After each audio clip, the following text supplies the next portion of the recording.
નમસ્કાર દર્શક મિત્રો, એસડી ન્યૂઝ ગુજરાતી ચેનલ પર આપનું સ્વાગત છે અને હું આપની સાથે વૈશાલી પોબારુ કરીશું નજર આજના સમાચાર પર।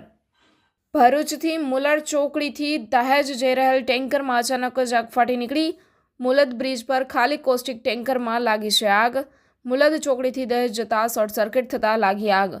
ભરૂચ નગરપાલિકાના ફાયર ટેન્ડરોને જાણ કરવામાં આવી। ભરૂચ નગરપાલિકા ફાયર ટેન્ડરોએ ઘટના સ્થળે પહોંચી આગ બુઝાવવાની કામગીરી હાથ ધરી છે। આગને પગલે નેશનલ હાઈવે પર ટ્રાફિક જામના દ્રશ્યો સર્જાયા। કોસ્ટિક ટેન્કરમાં આગ લાગતા સમય સૂચકતાને કારણે ડ્રાઈવર તેમજ કંડક્ટરનો આબાદ બચાવ થયો છે। ટેન્કરમાં આગ ફાટી નીકળવાને પગલે કોઈ જાનહાની થવા પામી નથી। ઘટના સ્થળે પહોંચેલ ફાયર ટેન્ડરોએ સમય સૂચકતાથી આગ પર કાબૂ મેળવ્યો છે। ટેન્કરમાં લાગેલી આગની ઘટનાની જાણ અંકલેશ્વર મામલતદારને થતાં ઘટના સ્થળે પહોંચ્યા। Reporter Jayesh Prajapati, SD news Gujarati, Bharuch.